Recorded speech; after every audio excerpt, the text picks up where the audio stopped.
Assalamualaikum warahmatullahi wabarakatuh.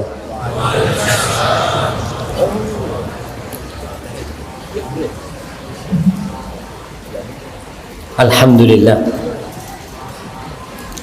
alladzi bi ni'matihi tatimmus shalihat. Segala puji bagi Allah Jalla Jalaluh, yang karena nikmatnya kebaikan-kebaikan menjadi sempurna, yang karena rahmatnya niat-niat baik hamba dapat terlaksana. Allahumma salli wa sallim ala sayyidina Muhammadin wa ala alihi wa ashabihi ajma'in.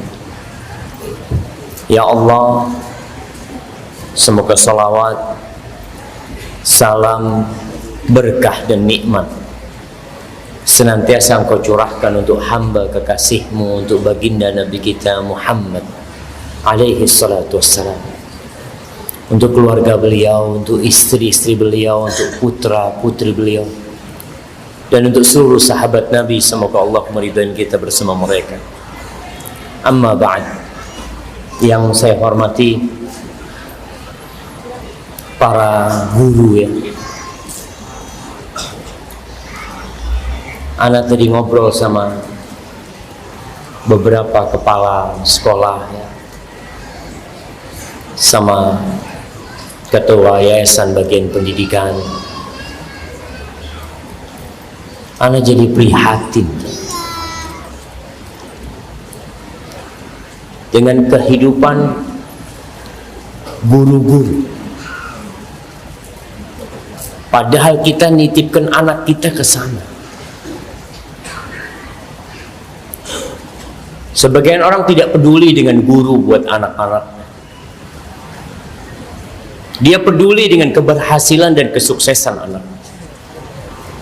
Tapi untuk mereka yang mengajarkan nilai dan kebaikan kepada anaknya, banyak di antara kita yang kurang perhatian. Hari ini kita akan berbincang tentang apa temanya? Pendidikan Muslim di era digital.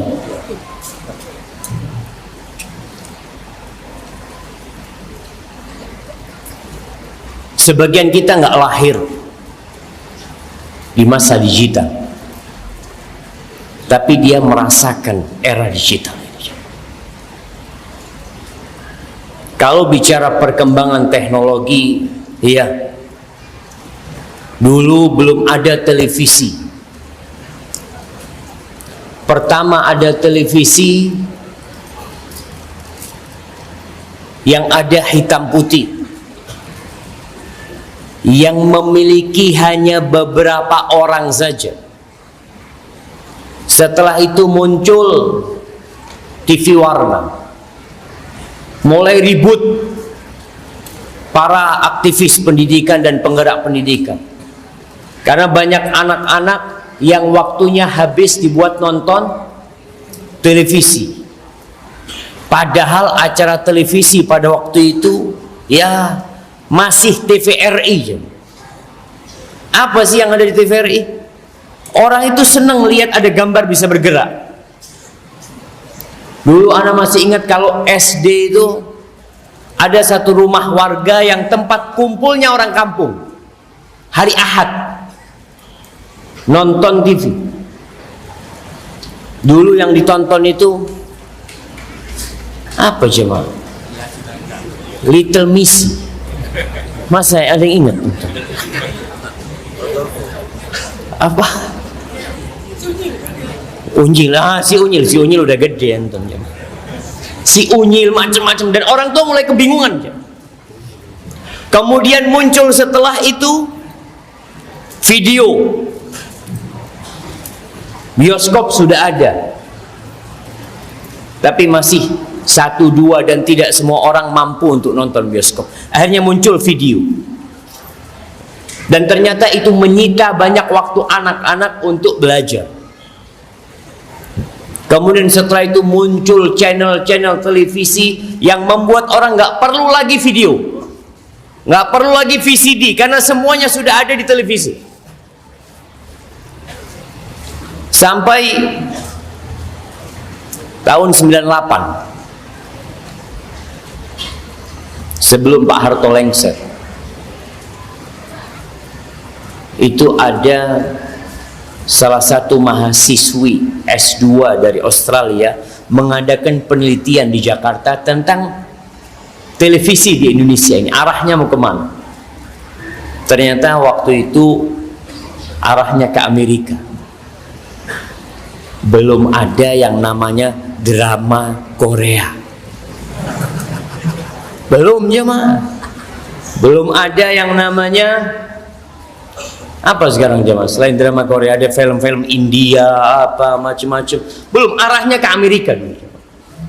Ketika dia selesai tesisnya itu mengatakan satu. Hasil dari penelitian dia bahwasanya televisi Indonesia mengarahkan orang untuk mengagungkan Amerika.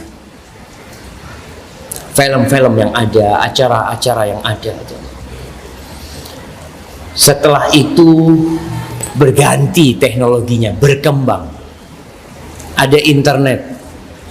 Ana pertama kenal internet itu tahun 97. Belum ada warnet ya, Bang. Ya mungkin ada satu dua. Kita itu kalau mau internet masuk ke salah satu kedutaan yang ada di Jakarta. Mereka punya perpustakaan kebudayaan Perancis kalau nggak salah. Diajak teman ke sini, sini bisa ngeliat internet kata dia.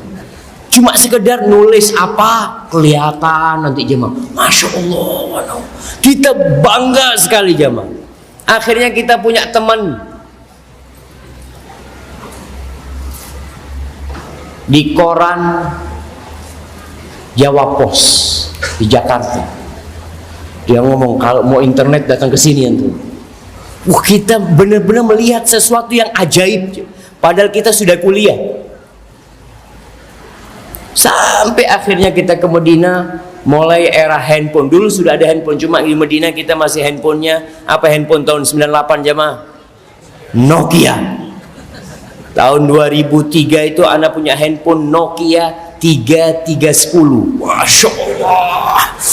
Ini barang langka jemaah, Masya Allah, bahagia sekali kita jemaah. Padahal nggak bisa ngelihat apa-apa. Yang ada telepon, SMS, sama satu ada game. Gamenya game ular. Ular yang muter nanti makan. Masya Allah, ularnya jadi panjang jemaah. Subhanallah. Sekarang lain jemaah.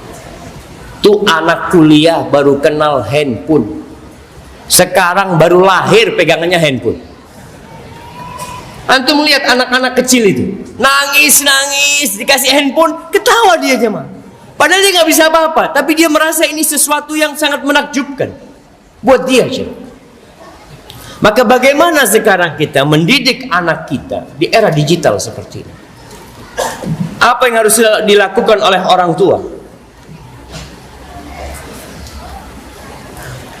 Banyak yang berpikir cari sekolah yang bagus, Ustaz, selesai. Mana sekolahnya? Cari di Surabaya ini, ada Surabaya Timur, Barat, macam-macam yang nggak jauh dari rumah. Bayar, insya Allah anak itu jadi orang, nggak jadi macam. Mereka berpikir seperti itu. Maka kita perlu dudukkan masalah pendidikan.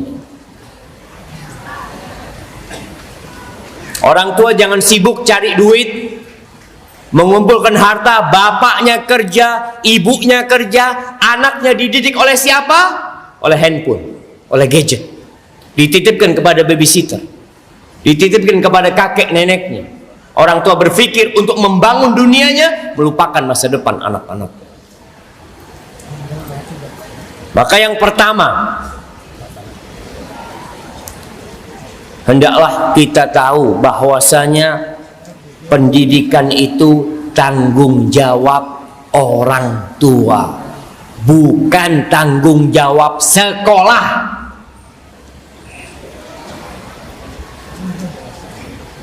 Antum coba baca ayat-ayatnya, hadis-hadis.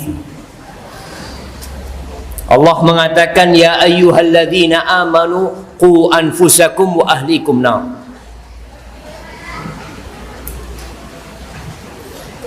Wahai orang-orang yang beriman, jagalah diri kalian dan keluarga kalian dari api neraka. Bukan sekolah, kalian.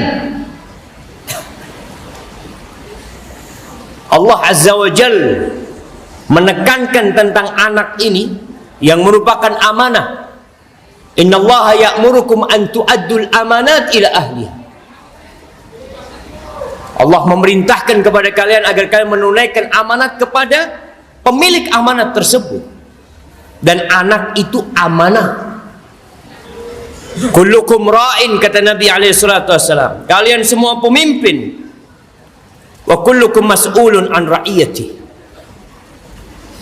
Warrajul ra'in fi ahli baiti. Seorang laki-laki itu pemimpin dan dia akan diminta tanggung jawab tentang apa yang dia pimpin. Kalau dia punya istri, istri jadi tanggung jawab dia. Kalau dia punya anak-anak, anak-anak jadi tanggung jawab dia. Dan bagi para orang tua, apabila terjadi perceraian, ingat, tidak ada mantan anak. Yang ada mantan istri, yang ada mantan suami. Karena sebagian bapak merasa ketika anaknya ikut sama istrinya atau mantan istrinya, dia tidak bertanggung jawab. Sudah, itu urusannya ibu. Apakah anak itu jadi mantan anakmu? Nggak ada. Makanya tanggung jawab seorang ayah, khususnya Nabi bicara dengan seorang ayah, tidak akan berubah walaupun status istrinya sudah menjadi mantan istri. Karena anak itu tetap anak dia. Jadi tanggung jawabnya tanggung jawab orang tua. Kalau pihak lain, sekolah, madrasah, masjid, pesantren, itu hanya membantu orang tua. Untuk haruslah mereka itu hanya membantu kita. Tanggung jawabnya sih kita yang tanggung jawab. Sekolah itu mitra orang tua, iya. Tapi penanggung jawab tetap antum. Kata Rasul sallallahu alaihi wasallam, kullu mauludin yuladu 'alal fitrah. Semua yang lahir itu dilahirkan di atas fitrah. Gimana kok bisa berubah? Kok rusak itu anak? Yang berada di atas tauhid, yang berada di atas la ilaha illallah, kok bisa murtad? Kok bisa jadi Nasrani? Kok bisa jadi Yahudi? Kok bisa jadi Majusi? Apa kata Nabi sallallahu alaihi wasallam? Fa abawa, kedua orang tuanya, tokoh utama, peran utama yang menyebabkan anak itu menyimpang itu bukan sekolahan, bukan pesantren, tapi siapa? Orang tuanya yang bikin anak itu berubah. Maka bicara pendidikan di era digital ini, yang ini harus tumbuhkan di hati orang tua. Ini tanggung jawab antum loh. Bapak ibu punya tanggung jawab yang sama tentang mendidik anak-anaknya. Baik, yang kedua, kita nggak bicara sekolah dulu. Kita bicara kerjasama ayah dan ibu.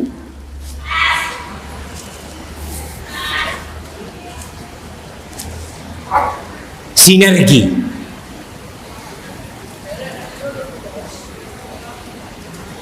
Di sini kenapa seorang ayah kalau mau menikah disuruh memilih istri yang solehah, dan kenapa seorang wanita kalau menikah suruh mikir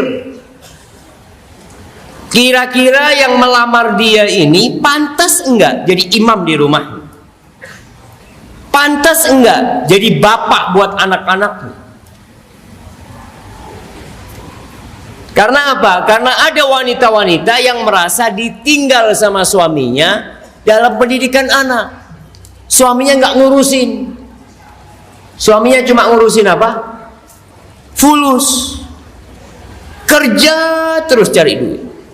Padahal harus ada kerjasama. Sosok ayah itu harus hadir di rumah. Anak-anak perlu keberadaan ayah. Kecuali yang ayahnya meninggal dunia, seperti Imam Syafi'i, bapaknya meninggal dunia. Seperti Imam Bukhari, bapaknya meninggal dunia. Seperti Sufyan Ats-Tsauri, ayahnya wafat, anak yatim mereka. Siapa yang melakukan pendidikan buat anaknya? Ibu. Tapi ibu ini juga karena ada peran ayah, jemaah. Ayahnya sudah milih ibu yang benar. Makanya sering sampaikan tentang ucapan seorang tabi'in, Abul Aswad Ad-Du'ali. Bagaimana dia mengatakan kepada anak-anaknya. Dia mengatakan, ahsantu ilaikum sigharan wa kibaran wa qabla an tuladu. Kata bapaknya, nak, bapak ini telah berbuat baik kepada kalian ketika kalian kecil, ketika kalian besar, dan ketika kalian belum lahir. Nih, sang ayah ingin menunjukkan kepada anaknya, bapak selalu hadir dalam pendidikan kalian. Ketika kalian kecil, bapak tidak meninggalkan kalian kemudian dilepas sana, enggak, bapak terus merawat kalian. Besar pun bapak terus mendidik kalian. Sebagian orang tua anaknya besar, oh sudah ngerti, sudah paham, biarin lah. Antum tetap bapaknya walaupun anaknya itu sudah punya anak. Bapak itu tetap bapak walaupun anaknya sudah punya anak. Dia kakek buat cucunya, iya, tapi buat anaknya dia tetap bapak. Sang anak ini bingung, ayah, kalau engkau berbuat baik kepada kita tatkala kita kecil, dan setelah kita dewasa, kita bisa merasakan itu. Bagaimana ayah, engkau berbuat baik kepada kita, sedangkan kita belum lahir? Apa kata Abul Aswad Ad-Du'ali? Apa kata jemaah? Siapa yang bisa jawab? Nah, aku pilihkan buat kalian ibu sebelum lahir, masya Allah. Mana hadiah jemaah? Kasih hadiahnya, masya Allah. Naam, ikhtartu lakum umman la tu'ayyaruna biha. Aku pilihkan buat kalian seorang ibu yang kalian tidak akan dicela dengannya. Makanya kalau kemudian seorang ayah merasa istrinya salah mendidik anaknya, yang salah bukan istrinya, yang salah siapa? Kamu yang pilih ibunya. Bapak ini milih jamaah. Istri pun seperti itu. Banyak wanita-wanita yang konsultasi mengatakan, Ustadz, saya ini mendidik anak sendiri, Ustadz. Bapaknya itu nggak sholat, Ustadz. Bapaknya ke masjid nggak mau, macem-macem. Anak balik tanya sama dia, ibu kok pilih bapaknya anak-anak kayak gitu? Loh, yang salah siapa jemaah? Ini kita bicara masa depan jemaah. Seorang menikah itu bukan hanya kesenangan sehari semalam, bukan. Bicara tanggung jawab menuju ke surga Allah Subhanahu wa ta'ala. Maka harus ada sinergi antara suami dan istri. Ketika tidak ada sinergi, ya sudah diperbaiki dulu. Sekali lagi, kita belum bicara sekolah jemaah. Kita bicara rumah, karena tanggung jawab pendidikan anak itu bukan tanggung jawab sekolah. Sekolah itu membantu tugas antum, kesian sama antum. Makanya ketika antum dibantu, hendaklah mengucapkan jazakumullah khairan. Yang ada marah-marah sama sekolah. Loh, anak saya kok nggak bisa ngaji, kata dia. Loh, bapak di rumah diajarin ngaji nggak? Loh, saya pikir lulus langsung bisa ngaji, kata dia. Ya Allah, ada orang yang seperti itu. Bapak ibunya sama-sama kerja. Anak itu pagi berangkat sekolah, pulang asar, ibunya belum pulang. Habis asar main sama teman-temannya, malam ketemu anaknya makan malam, tidur, besok seperti itu jemaah. Dia pikir tugasnya udah selesai. Ahibati fillah, Maka kalau bicara sinergi ayah dan ibu dalam pendidikan anak di era digital ini jamaah, perbanyak ibadah, perbanyak sholat malam, karena kondisi di luar sangat menakutkan jamaah. Nih gadget ini subhanallah semuanya ada di sana. Kita nggak bisa ngawasin anak kita 24 jam, tapi kita punya Allah Jalla Jalaluh yang bisa kita titipkan anak kita sama Allah Subhanahu wa ta'ala.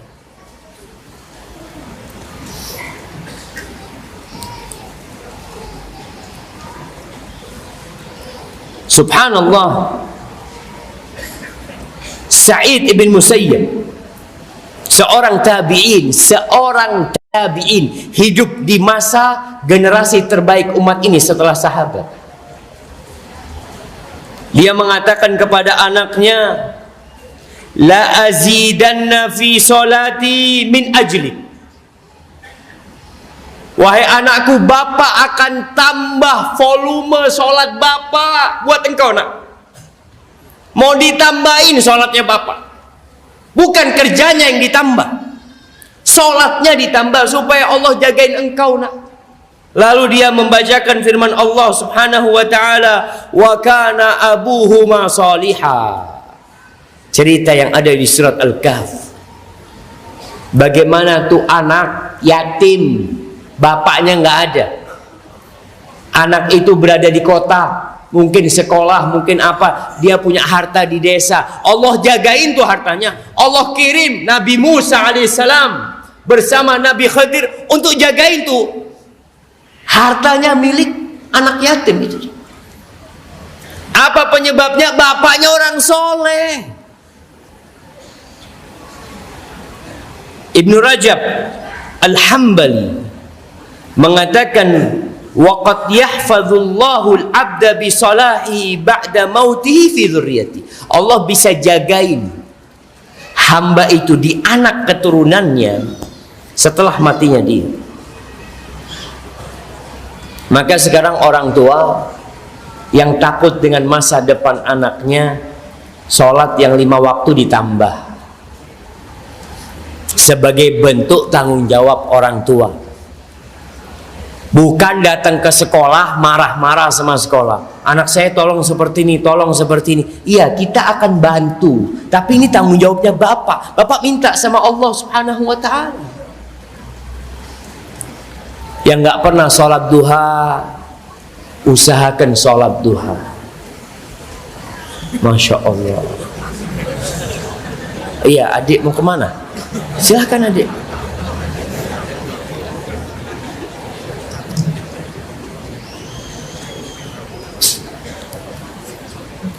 Yang nggak pernah puasa sunnah, tambahin puasa sunnahnya. Di era digital ini kita benar-benar harus ekstra mendekatkan diri kepada Allah Subhanahu wa ta'ala demi anak-anak kita jemaah. Yang menaruh anaknya di pondok, antum nggak tahu anaknya berteman dengan siapa di pondok itu, tidur sama siapa, main sama siapa. Apalagi nih orang tua yang anaknya kuliah kemudian kos. Gimana kondisi anaknya di sana? Anak kalau dengar cerita teman yang tinggal di daerah kampus, ya Allah Ustaz, entahlah gimana mereka Ustaz. Ada satu got, na'udzubillah Ustaz, yang isinya kondom. Na'udzubillah. Na'udzubillah. Bapaknya kerja, ibunya kerja. Akhir bulan tanya, nak, butuh kiriman duit nak? Iya ya, alhamdulillah, ini kita mau ujian. Nggak tahu anaknya ngapain di sana jemaah. Ihfadillah yahfadka, jagalah Allah, Allah akan menjagamu. Allah akan jaga di anak keturunan kita. Itu janji Allah Subhanahu wa ta'ala sama kita jemaah. Maka di era yang penuh dengan fitnah ini, perlu orang tua nambah volume ibadah plus doa. Sekali lagi, jangan meremehkan doa. Doa ini jalan pintas untuk kesolehan, jalan pintas untuk kesuksesan, jalan pintas untuk menyelesaikan segala masalah yang kita hadapi. Doa. Orang tua kalau marah sama anaknya, jangan suka melaknat anak. Jangan mendoakan keburukan buat anaknya, tapi doakan kebaikan. Baca doanya Nabi Ibrahim. Nah, sebutkan 2 doa Nabi Ibrahim buat anak. Rabbi habli minas solihin. Itu belum punya anak tuh, minta anak tuh. Tapi nggak apa-apa, anak kasih hadiah antum. Fadhal, insyaallah. Baik, masya Allah. Fadhal.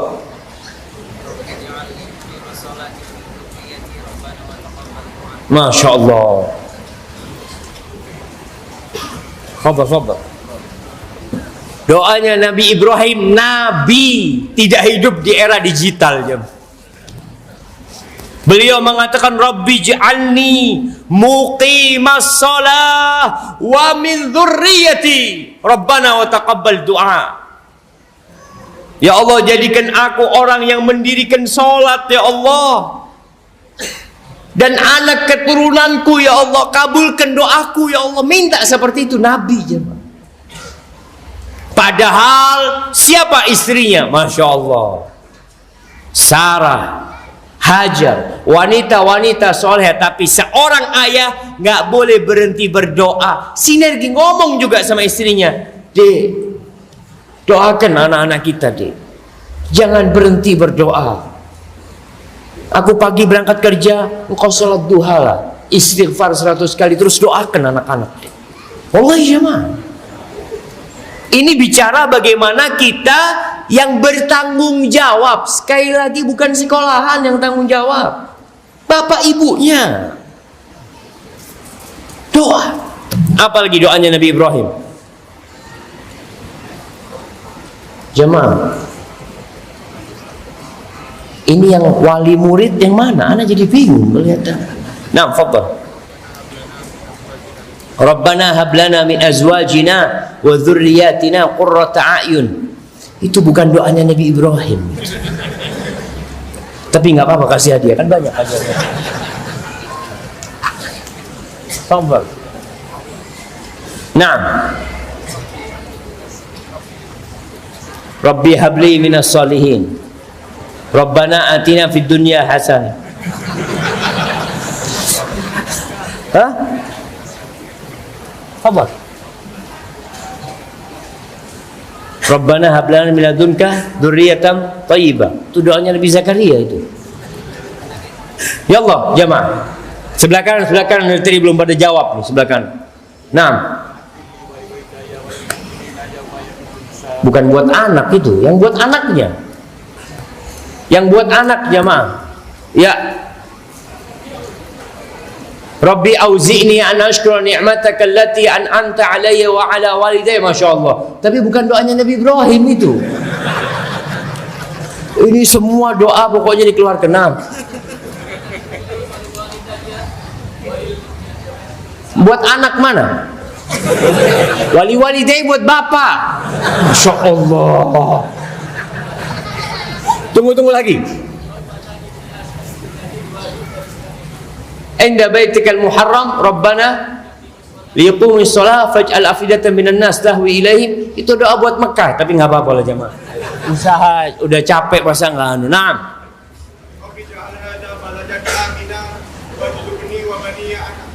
Masya Allah, dapat tuh deh jemaah. Kirim ke belakang. Nah, Nabi Ibrahim minta supaya Mekah dijadikan negeri yang aman, lingkungan. Beliau minta lingkungan yang baik. Lalu beliau mengatakan wajnubni wa baniya an na'budal asnam. Ya Allah, hindarkan aku dan anak keturunanku dari menyembah berhala, ya Allah. Itu Nabi Ibrahim jemaah. Di Mekah yang belum ada berhala di Mekah pada waktu itu. Ka'bah baru dibangun. Belum ada kesyirikan di kota Mekah. Di sana di tempat Nabi Ibrahim. Iya, tapi di sana belum ada. Namun Nabi Ibrahim takut. Kita tidak pernah tahu dengan apa yang akan terjadi di masa depan kelak. Maka doa penting buat orang tua. Minta wajnubni, ya Allah hindarkan aku, wabani dan anak keturunanku ya Allah dari menyembah berhala-berhala. Siapa orang tua yang berdoa itu? Kadangkala udah yang lainnya kan mewakili Ustaz. Enggak. Antum doa khusus minta supaya anak ini mati dalam kondisi Islam husnul khotimah, tidak melakukan kesyirikan. Antum lihat anak-anak sekarang belajar kesyirikan dari handphonenya, dari film-film kartun. Film-film kartun kebanyakan tidak mengajarkan konsep la ilaha illallah, nggak ada. Banyak film kartun nggak ada sholat, nggak ada mengingat Allah, yang ada, tahu-tahu nanti ada petir. Astagfirullahaladzim. Ada yang bisa ngatur angin. Apa namanya? Itu anak-anak jemaah. Diajarin macem-macem. Antum jangan berpikir kalau Islam insya Allah mati Islam, itu harapan. Tapi ada orang Islam di masa Nabi Muhammad SAW mati murtad. Ada. Apalagi di era digital ini. Maka yang ketiga, kalau kali ini perlu sinergi antara orang tua, suami istri, bapak ibu ini berdasarkan firman Allah wa ta'awanu 'alal birri wat taqwa. Maka orang tua hendaklah menjaga keharmonisan di dalam rumah.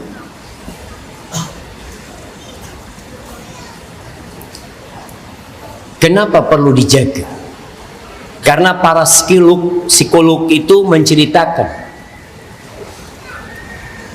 anak-anak yang hidup di dalam rumah yang orang tuanya suka berantem, maka dia akan cari pelarian.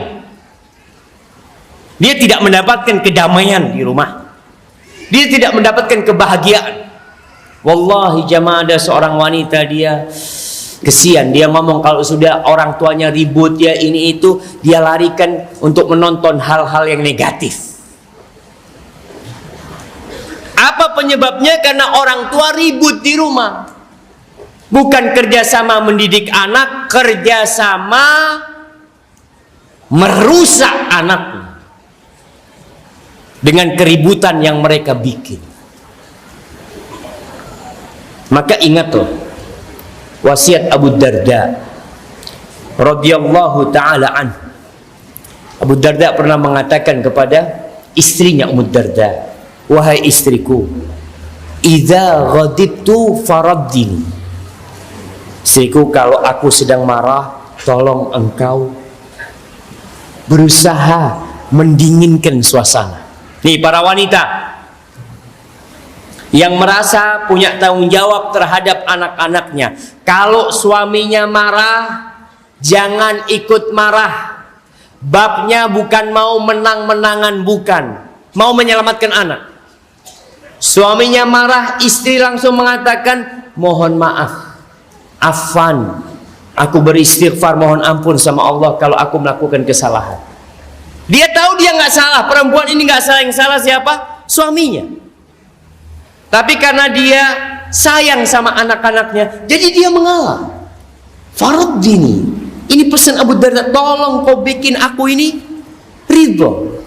Dan antum lihat bagaimana anak-anaknya Abu Darda ketika mendapatkan suasana rumah yang harmonis. Bapak ibu nggak berantem, bapak kalau marah ibu yang mendinginkan, ibu kalau marah bapak yang mendinginkan. Dan suaminya juga mengatakan Abu Darda kepada istrinya, kalau engkau yang sedang marah, aku yang akan mendinginkan engkau, mencari keridhaanmu. Kata beliau, kalau tidak seperti ini, kehidupan itu tidak akan berlanjut. Rusak anak-anak, kejiwaan mereka, mental mereka, naudzubillah. Antum coba lihat tuh anak-anak yang di jalanan, apa istilahnya? Anak-anak pang, anti kemapanan. Astagfirullahaladzim. Tanyakan, Kenapa mereka menjadi seperti itu? Apa penyebabnya? Pasti ada pemicunya. Di mana pemicunya? Nggak jauh-jauh, rumahnya pemicu. Dari awal kita katakan tanggung jawab pendidikan, tanggung jawab siapa? Orang tua, bukan sekolahan. Sekolahkan hanya mitra yang membantu. Masyarakat sama, mitra juga. Bagaimana kita menciptakan masyarakat yang baik? Itu anak-anak pang. Kita jadi bingung, kenapa mereka seperti itu? Meninggalkan rumahnya. Yang lebih parah, kok ndak digolei bapak ibu? Kok nggak dicari sama bapak ibunya? Sebenarnya dicari, Ustaz. Cuma karena sudah, Masya Allah, kok ada pengusiran bapak-bapak?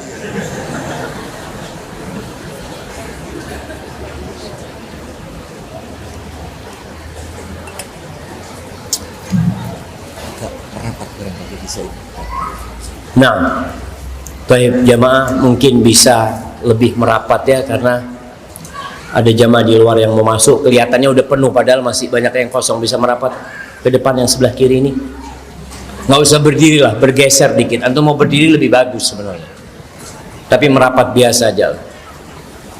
Ana doakan yang bergerak merapatkan softnya, mudah-mudahan masuk surga. Amin. Antum kalau didoakan baru mau maju ya Ustaz.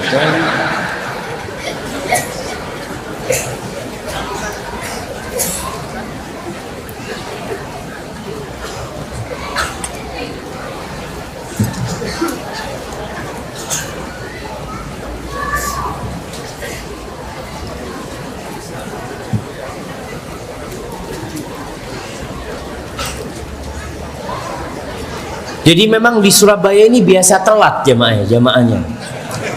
Mulai jam 9 baru datang sekarang itu jamaah.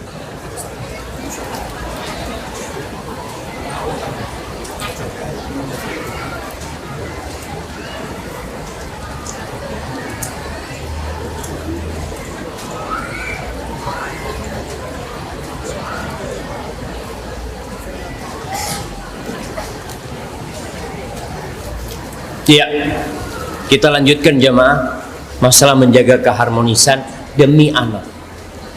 Seorang ayah kalau ingin ngasih tahu istrinya yang melakukan kesalahan, usahakan tidak di depan anak-anaknya.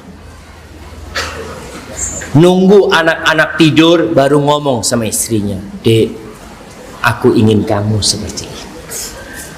Tolong seperti ini." Dengan bahasa yang indah. Tadi anak katakan ada wanita yang akhirnya ketika lihat orang tuanya ribut, dia larikan ke hal-hal yang negatif. Sekarang hal negatif itu nggak perlu jauh-jauh jamaah, ada di tangannya. Dia tinggal masuk kamar, kunci kamarnya, dia bisa tonton apa yang dia mau. Tanggung jawab siapa? Orang tuanya yang tanggung jawab.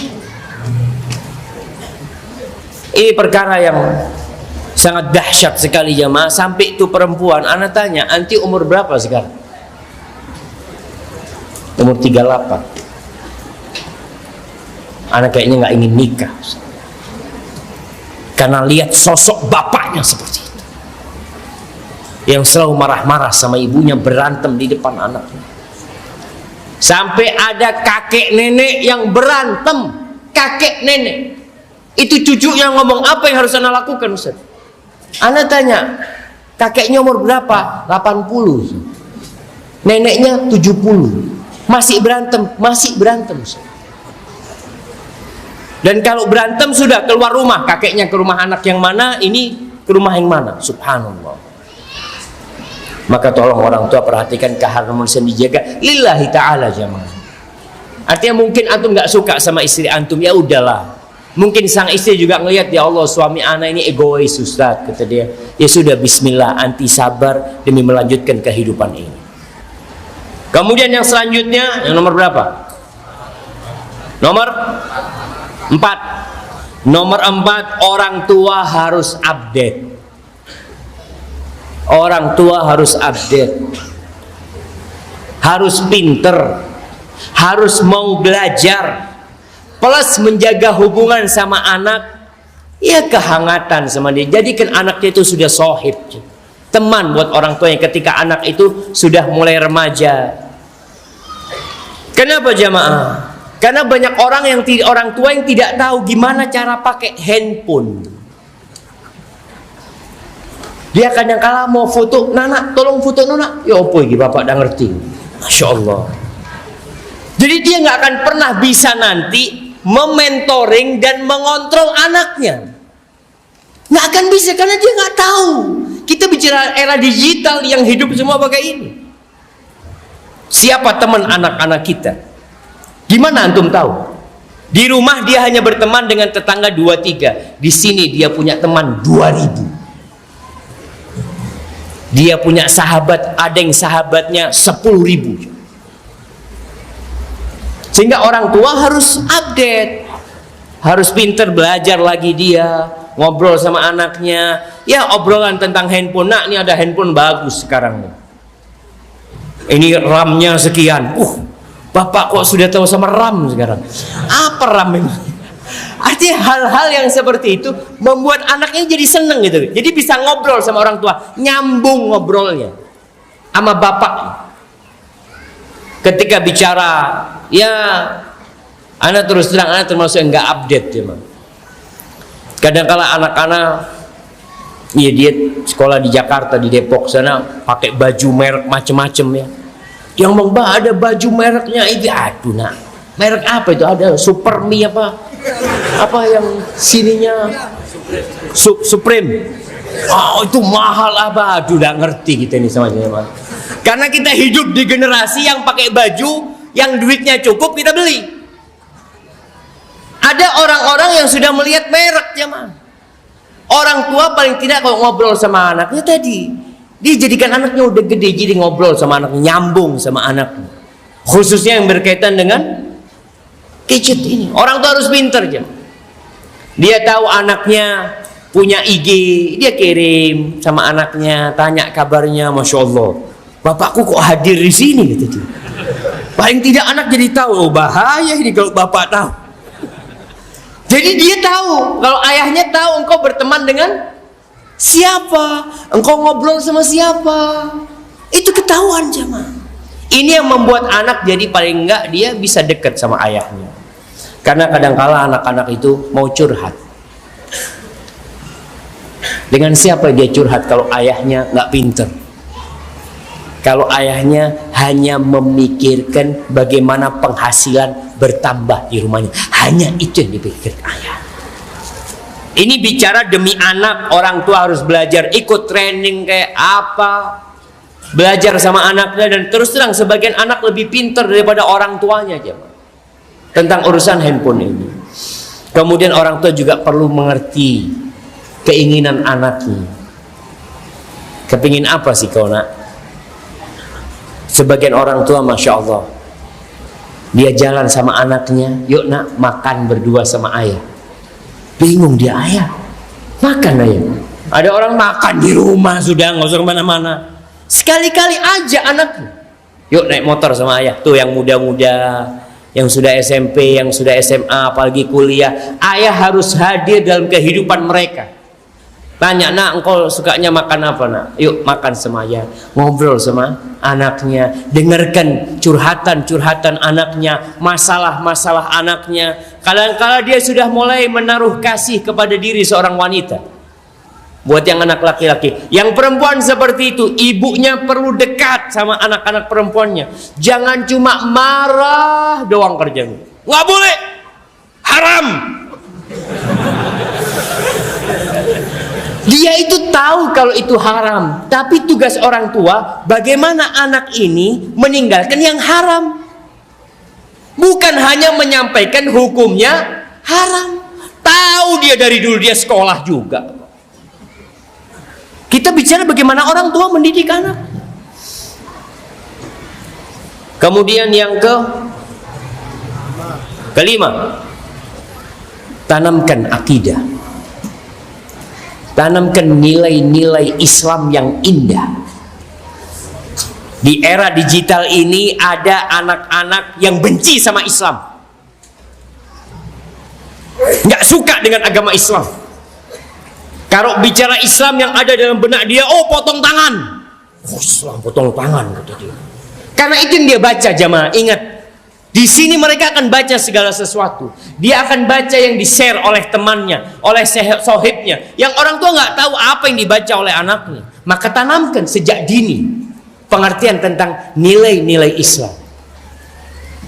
Yang pertama berkaitan dengan tauhid. Dari masa lalu, jamaah, sejatinya nggak berubah manusianya, yang berubah teknologinya. Manusianya tetap.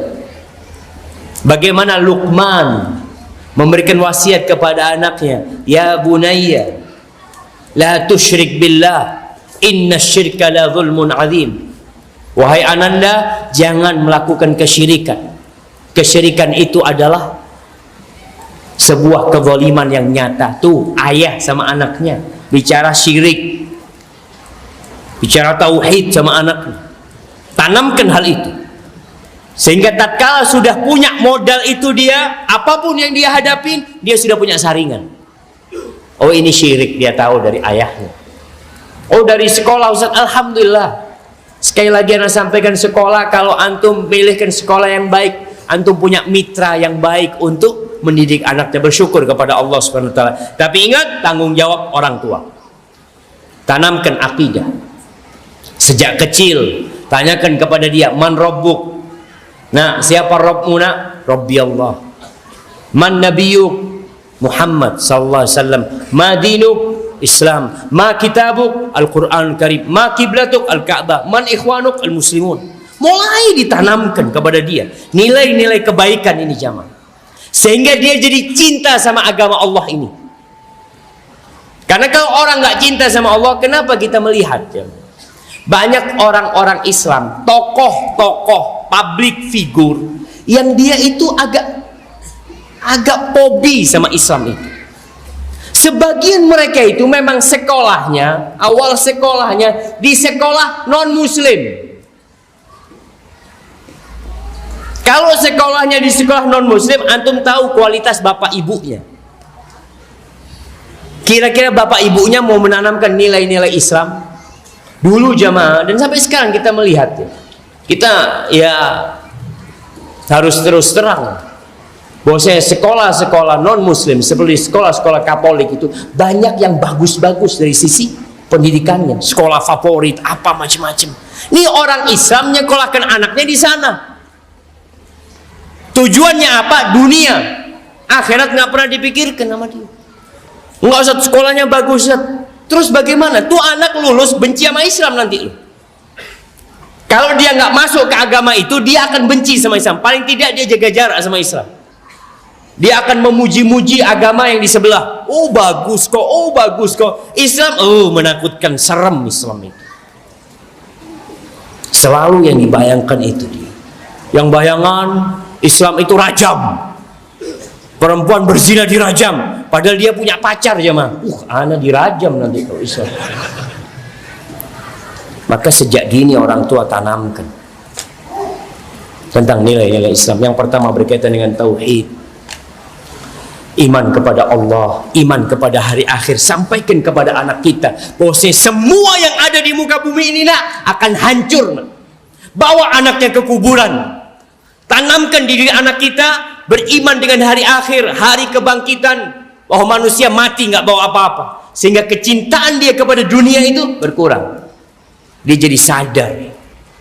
Kalau dia lihat di handphone macam-macam, ya Allah, apa sih manfaatnya? Semua akan ditinggal.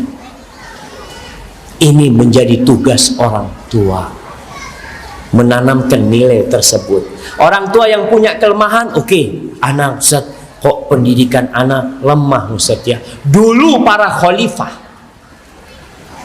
antum kalau melihat raja-raja yang ada di Arab Saudi, yang anaknya Malik Abdul Aziz itu rata-rata hafal Quran semua. Rata-rata. Kalau antum kembali kepada khalifah masa Abbasiyah, masa Umayyah, Masya Allah, bagaimana Harun Ar-Rasyid mendidik anak-anaknya, dipanggilkan guru, ada namanya Mu'addibus Sultan, guru privat, tugasnya mengajarkan adab kepada anak-anaknya raja, privat. Antum perlu melakukan itu, perlu nggak apa-apa. Panggil guru, tapi bayar yang benar jemaah. Karena tadi anak katakan anak prihatin ketika guru agama, ketika guru Al-Quran, ketika guru fikih, ketika guru-guru yang mengajarkan nilai-nilai yang memang nilai itu mungkin tidak akan menghasilkan uang, kita gaji sedikit. Berapa gaji guru Quran privat di Surabaya? Apa yang tahu anak kasih hadiah? Berapa? 500. Tahu dari mana tuh? Anak tanya, antum pernah ngasih atau dengar atau? Oh, pernah dengar. Betul nggak jamaah 500? Hah? Berapa? 600. 600 jamaah. 150 jamaah. Bener 150. Tahu dari mana antum? Saya guru, ini guru jamaah, kasih. Kasih dua. Ini guru jamaah. Ini orang yang dengar 500 apa? Ini gurunya. 150 jamaah. Oh, Ustadz harus ikhlas, Ustadz jangan dunia ini akan ditinggalkan, Ustadz nggak usah mikir. Allah, jadi yang ngajarkan keikhlasan ini siapa? Bapaknya tuh anak. Tapi kalau guru matematika, oh sini berapa? Privat bahasa Inggris. Privat bahasa Inggris. Antum guru. Oh, istrinya guru, masya Allah, kasih jamaah, masya Allah. Kayaknya nggak profesional bahasa Inggris 250 itu, Pak. Yang profesional berapa jamaah? 250. Nih, kasih duit. Berapa? 350. 50.000 pertemuan jemaah. Masya Allah. Antum tahu dari mana? Antum pelaku? Oh dulu jemaah, ya pelaku dia. Dulu 50.000 per pertemuan. Paling enggak guru ngaji antum kasih seperti itu. Kebanyakan. Wallahi jemaah, kita kurang menghargai. Tanamkan nilai akidah. Artinya keterbatasan antum tidak punya waktu buat mereka, panggilkan guru. Kenapa anak katakan panggilkan guru? Di sekolah alhamdulillah. Tapi di sekolah itu kan banyak orang. Anak kita salah satu murid di sini satu kelas berapa SD-nya? 30 tuh. Guru satu ngajar 30 anak. Bagaimana kita tahu nilai-nilai itu masuk ke anak kita ini jemaah? Ya alhamdulillah paling enggak secara umum Ustaz, kan nilai ujian kelihatan Ustaz. Itu bukan. Itu mungkin hanya tentang informasi dan maklumat yang dia miliki, tapi bicara nilai jemaah. Akhlak, karakter itu anak. Maka panggil guru, nggak apa-apa. Bayar mahal-mahal nggak apa-apa buat anak kita. Antum kerja katanya buat anak. Kemudian yang selanjutnya yang nomor berapa? Bimbingan dan pengawasan. Mentoring dan monitoring ini penting buat orang tua. Orang tua sekali-kali pegang handphone anaknya. Nak nih nak, lihat nih handphonenya bapak nih. Kau coba, bapak mau lihat handphone kau. Nggak apa-apa tukar-tukar handphone, Ustaz. Ada yang rahasia, Ustaz, handphonenya bapaknya. Antum nggak ada rahasia. Antum tunjukkan kepada anak keterbukaan, fadhol. Anaknya mau buka handphone bapaknya, bapak mau lihat handphone pun. Kalau orang tua yang soleh, takut nggak? Nggak takut. Cuma takut kalau ada istri kedua dia, ini anak tahu nanti gimana. Buka. Bismillah. Antum perlu membimbing. Orang tua kasih tahu, nak, ini nak, engkau mau lihat YouTube, umpamanya. YouTube itu macam-macam, nah, ada yang nggak baik, ada ini, kasih tahu. Kemudian kita paling nggak memonitor dengan YouTube itu sudah memberikan model save apa? Safe mode ya, aman sudah. Jadi anaknya kalau nonton yang macam-macam itu udah nggak bisa. Kita itu jangan diajarin anaknya. Nanti dia ganti sama dia. Oh ini safe mode, ternyata ini yang bikin anak nggak bisa ngelihat macam-macam. Maka tadi orang tua perlu memberikan bimbingan kepada anaknya bagaimana dia menggunakan handphone. Kapan dia boleh menggunakan handphone? Anak tadi naik mobil.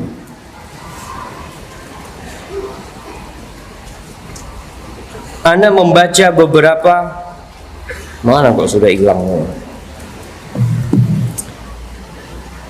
Pengusaha-pengusaha besar seperti yang punya Microsoft, siapa? Bill Gates. Ada yang punya startup macam-macam. Dia mengatakan, aku tidak memberikan handphone kepada anakku. Ada yang baru ngasih handphone anaknya umur 10 tahun. Bill Gates umur 12 tahun. Bill Gates, kita jualan bakso, anaknya pegang handphone. Nonton macam-macam, subhanallah. Bapaknya cuma jual bakso aja. Anak melihat sendiri. Anak umur 5 tahun sudah dikasih handphone sama orang tuanya. Kenapa? Karena orang tua berpikir anak mau kerja, anak mau ini itu, anak dikasih handphone selesai. Bill Gates cuma itu orang non muslim. Dia tahu kapan anak itu perlu pakai handphone. Apa perlunya dia? Kita nih orang tua tahu kenapa kita pakai handphone. Pertama, buat telepon, buat SMS, buat cari informasi. Itu tujuan utamanya. Selain itu tambahan. Anak-anak kita ketika dikasih handphone, apa yang dia lakukan? Apakah dia telepon temennya? Nggak ada. Memang dia nggak punya temen. Temennya itu handphone dia. Maka yang dilakukan orang tua, tolong perhatikan kapan sih anaknya dikasih handphone. Ketika dikasih handphone, ada orang tua kasih handphone sama anaknya tapi tidak dikasih kartu. Ini termasuk bentuk pengawasan. Dia downloadkan yang dia mau buat anaknya. Alhamdulillah di dalam dunia digital ini banyak manfaat jemaah. Ada Quran buat anak-anak ya, yang backgroundnya binatang-binatang, backgroundnya laut ya, backgroundnya mungkin kartun macam-macam. Anak kita bisa baca itu, tapi tolong jangan disambung sama internet. Yang penting kan dia pegang handphone. Kasih beberapa video, 3-4 video mamanya, nanti dia hafal. Setelah hafal ganti lagi. Itu penting buat orang tua mengawasin anaknya, bimbing anak. Game, oke, kalau bicara game, apakah semua game negatif? Tidak. Ada game-game yang positif. Seperti apa? Ada game pertanyaan-pertanyaan. Umpamanya, sebutkan rukun Islam. Yang pertama, lalu ada kartu yang dibalik-balik, dipencet. Oh, ternyata salah jawaban dia. Nanti pencet ini. Artinya game yang mendidik. Tapi kebanyakan game itu tidak mendidik. Yang mendidik nggak disukai sama anak-anak. Aduh, di kelas sudah belajar ini. Nggak. Dia mau main yang macam-macam. Tolong pilihkan buat anak-anak yang bermanfaat buat mereka. Kemudian tetapkan aturan screen time. Ada family time, ada play time. Yang disebutkan oleh para penulis ya, waktu pakai gadget itu kapan? Ditentukan jamnya. Umpamanya hari Sabtu, oke. Hari Sabtu, berapa jam? Sampaikan kepada nak, kamu boleh pakai jam sekian sampai jam sekian. Umpamanya kita katakan, nak, kamu pakai hari Sabtu setelah bantuin bapak kerja apa macam-macam dari jam 9 sampai jam 11. Sudah, itu waktu dia. Karena ada orang tua, Masya Allah, dia datang kepada anak 2 tahun yang lalu mungkin. Ustaz, anak punya anak ini Ustaz, padahal anak kasih handphone cuma hari Sabtu Ustaz. Tapi kalau hari Sabtu dari pagi sampai malam pegang handphone. Karena Senin, Selasa, Rabu, Kamis dia sabar Ustaz. Dan kalau anak ambil handphonenya Ustaz, dia masuk kamar mandi, dia pukul-pukul dirinya Ustaz. Sampai seperti itu jemaah. Maka orang tua harus tadi dilihat anaknya dikasih handphone, yang dia tonton itu apa. Kalau dia main game, kita lihat, nak kau main game apa nak? Nak, yang ini jangan nak, ini ada game yang bagus semuanya, kita tunjukin kepada anak kita. Dia nonton macam-macam, oh yang ini jangan nak. Karena anak-anak terus terang jemaah, di negeri Arab itu ada game paus biru jemaah. Ada yang tahu? Iya. Game paus biru itu anak di sana itu sampai anak tuh bikin tato sendiri. Sebagian itu bunuh diri. Jadi game itu online, ada yang mengarahkan dia. Lakukan ini, lakukan itu. Nanti anak naik ke atas rumahnya, kamu loncat dari sana, mati jemaah. Ya mati, kamu sudah mati. Orang tua tidak mengawasin apa yang dibuka sama anaknya, dikasih oke main, bapaknya sibuk, maka kasih waktu sekian, waktunya dia selesai. Setelah itu dikasih waktu dan dimonitor apa yang dia tonton. Kalau nggak bagus kita arahkan kepada yang bagus. Kemudian perlu ada family time. Orang tua itu tiap hari harus ada waktu keluarga. Bagaimana waktu keluarga? Ya sudah, makan umpamanya tiap hari bersama. Ini usahakan orang tua. Makan bersama, tidak ada handphone di meja makan. Taruh di mana? Bunyi panggilan katakan nak, nggak usah nak. Anak kadang-kadang ngomong sama anak kita. Ketika ada yang telepon, anak ngomong nggak usah diangkat, biarin. Siapa yang telepon biarin. Kadang kala anak-anak itu karena bunyi langsung diangkat sama dia. Aduh, ini gangguin bapaknya yang telepon. Ini waktu keluarga. Dan usahakan orang tua kalau bisa matikan handphonenya sampai rumah. Di waktu yang memang untuk keluarga matikan. Ngapain terus sama keluarga? Tadi makan bersama, ngobrol sama anaknya. Yang kedua, main petak umpet sama anaknya. Siapa yang tadi malam main petak umpet sama anaknya? Anak kasih hadiah. Masya Allah. Umur berapa anak antum? 2 tahun setengah. Satu anaknya. Gimana main petak umpetnya kalau berdua? Antum? Kenapa? Ada yang angkat tangan. Nah, berapa anak antum? Sama 2 tahun setengah. Petak umpet itu paling enggak 5 anaknya.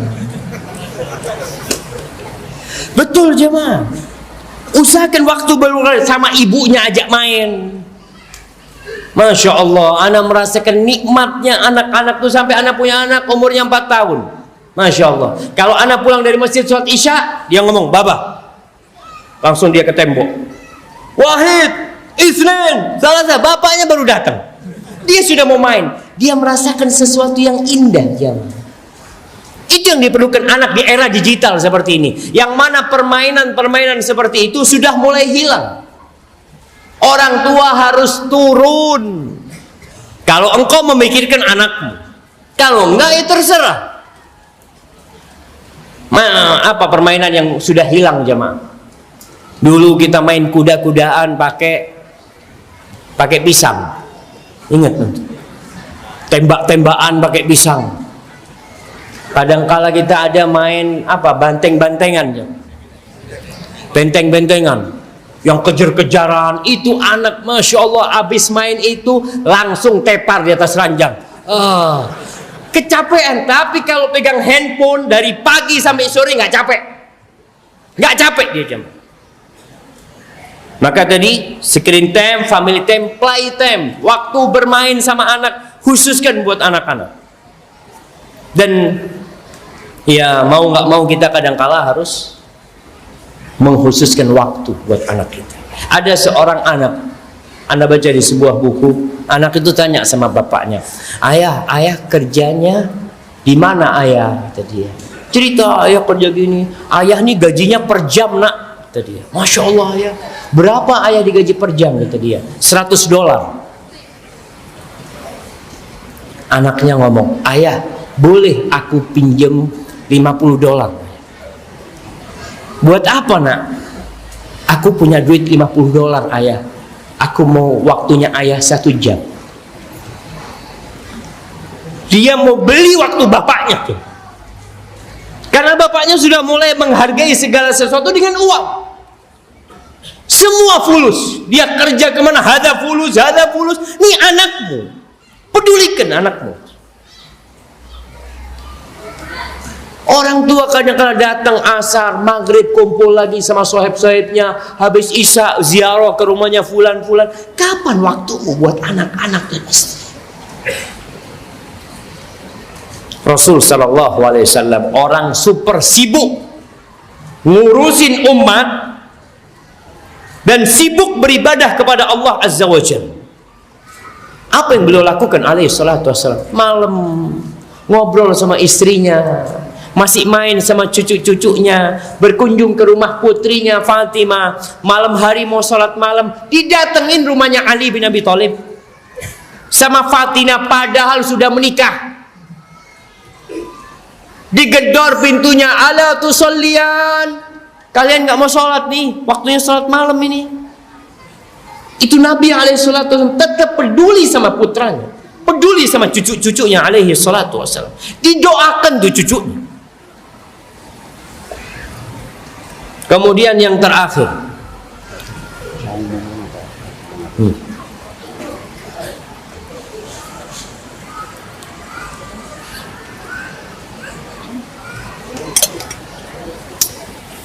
mana pengumuman jemaah? Masya Allah.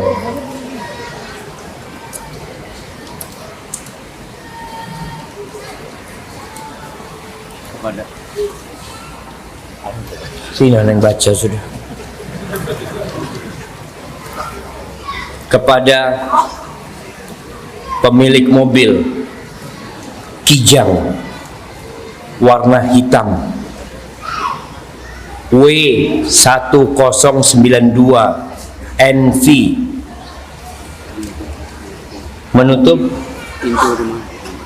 menutup pintu rumah orang. Insyaallah.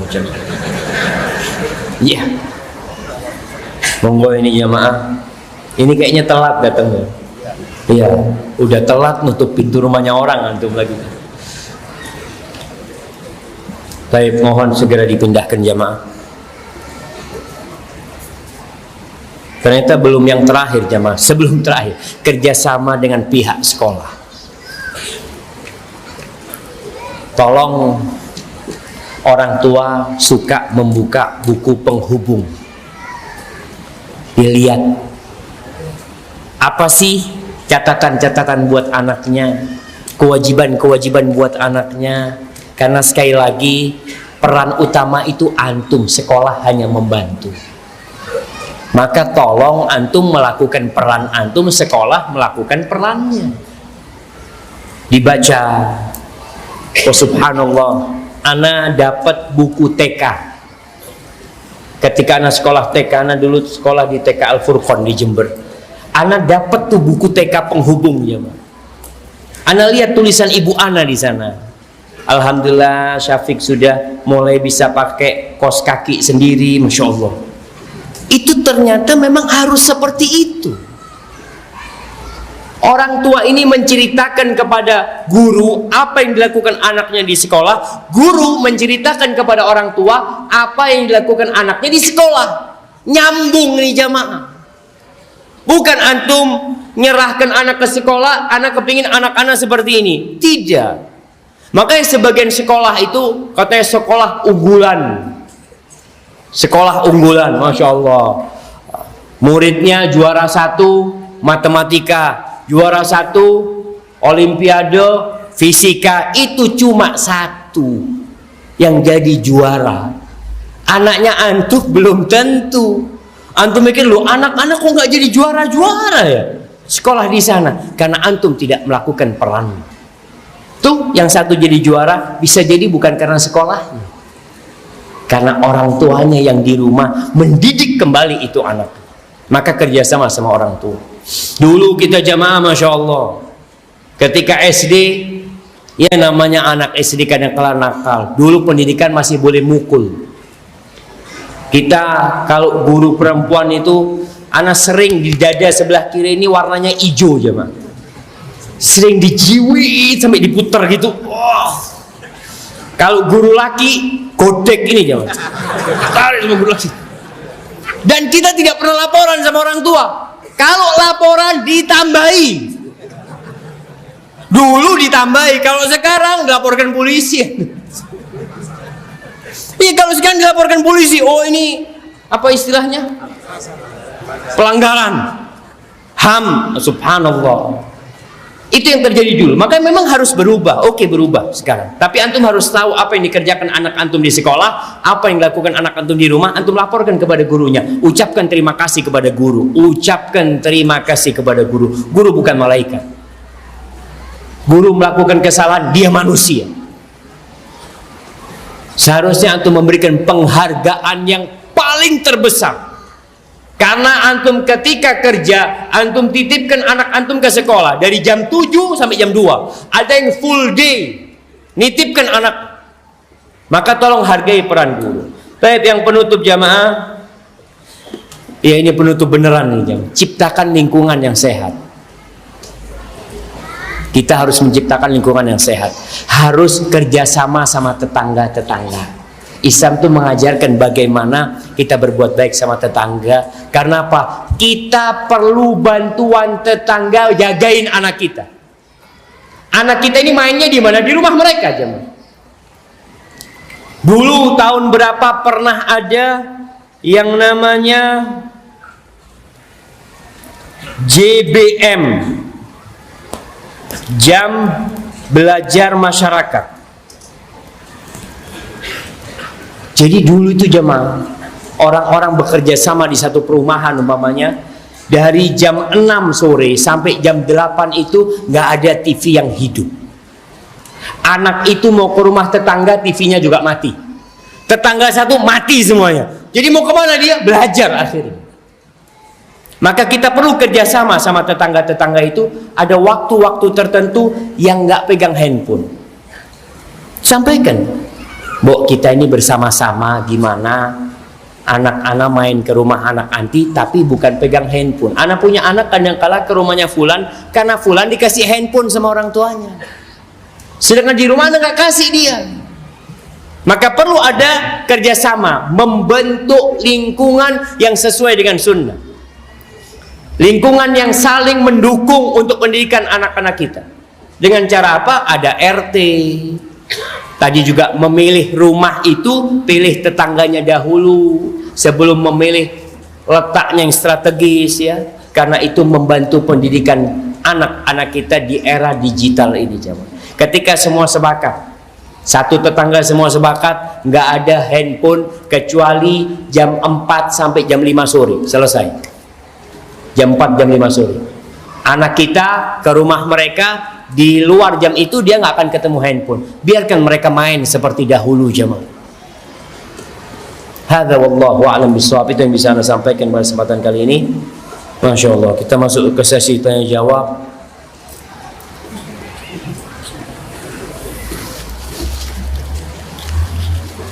Mana panitia yang bacain soal? Paling tidak dipilihkan soal-soal yang sesuai gitu ya, Pak.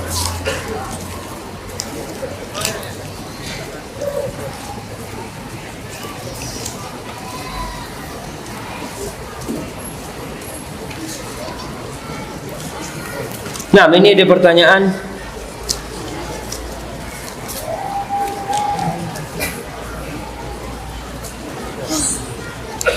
Apakah istri wajib menuntut ilmu ta'lim?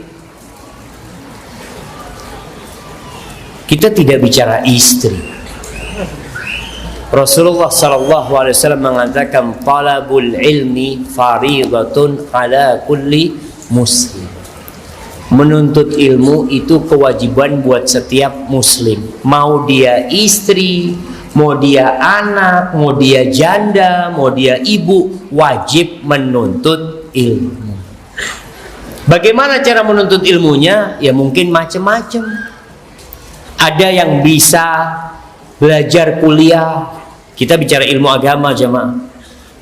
Karena kalau bicara ilmu umum nggak wajib. Antum nggak wajib belajar umpamanya fisika, enggak. Antum wajib belajar agama. Ilmu-ilmu umum mungkin nanti bisa jadi ketika diperlukan untuk manfaat buat umat, bisa jadi fardu kifayah nantinya. Harus ada yang belajar kedokteran ya, harus ada. Tapi semuanya wajib belajar agama. Ilmu apa yang wajib, yang diperlukan untuk kehidupan dia? Mungkin dia nggak wajib belajar faraid tentang warisan. Itu anak Ustaz nggak warisan, anak nggak belajar lah. Iya, tapi engkau harus belajar tentang Allah Azza wa Jalla. Paling tidak faham dengan makna la ilaha illallah, faham dengan makna Muhammad Rasulullah sallallahu alaihi wasallam, tentang sholat, tentang zakat, tentang puasa. Kalau mau berangkat haji wajib belajar tentang haji. Rukun iman dipelajari, itu hal-hal yang wajib buat seorang hamba. Mengetahui mana perintah Allah dan mana larangan Allah, wajib buat seorang muslim belajar itu. Mengetahui tentang balasan apa yang akan diterima di hari akhir, itu wajib. Jadi para suami, kalau antum sudah punya istri yang lulusan pesantren, yang sudah berilmu, yang hafid Al-Quran, antum itu mendidik anak sambil minum kopi. Insya Allah. Ibunya Masya Allah sudah jazakillah khair, senang. Tapi ketika antum punya ibu yang sholatnya masih harus diajarin, gimana mau didik anak? Ini sholatnya belum benar. Maka orang tua paling tidak berusaha untuk mengajarkan kepada anak-anak. Assalamualaikum Ustaz, mohon penjelasan bagaimana mendidik anak sejak dalam kandungan. Karena istri saya sedang hamil dan datang di kajian ini juga. Mohon doanya juga Ustaz agar kehamilan istri sehat. Karena doakan yang belum hamil semoga hamil. Yang belum punya istri semoga segera punya istri. Yang belum punya suami punya suami. Dan yang hamil mudah-mudahan anak-anaknya keluar sehat, jadi anak soleh dan solehah.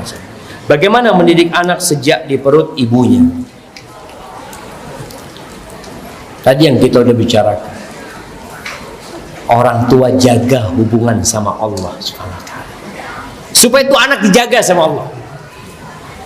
Ada ibu yang lahir meninggal ibunya, anaknya hidup.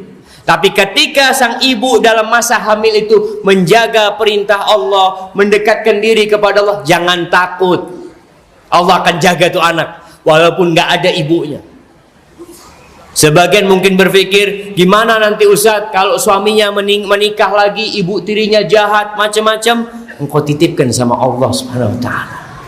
Jadi mendidik anak ketika dalam kandungan adalah dengan mendekatkan diri kepada Allah Azza wa Jalla, melaksanakan perintah-perintah Allah, menjauhi larangannya, zikir pagi dan petang dibaca, Quran tiap hari usahakan 1 juz supaya anaknya dengar tuh. Mudah-mudahan dengan cara seperti itu anak itu lahir sudah siap untuk menerima Al-Quranul Karim ini sebagai pedoman hidup dia yang akan dia hafal dan dia amalkan dalam kehidupannya. Ini sambungan jemaah. Bagaimana cara mendidik anak usia 3 tahun agar dapat menjadi hafizah Al-Quran? Selama ini saya mencoba menggunakan murotal di HP dan speaker di rumah sambil mengajarkan huruf hijaiyah. Mohon tipsnya. Iya, sudah baik ini jamaah. Cuma memang untuk anak kecil itu tolong surat yang diputar untuk dia itu surat yang sama dulu. Jadi bukan 30 juz langsung jamaah. Paling enggak mamanya dia perdengarkan kepada dia juz amma. Udah juz amma diulang-ulang ya, seperti itu. Insya Allah dia akan mudah untuk mencerna. Barakallahu fikum. Masya Allah.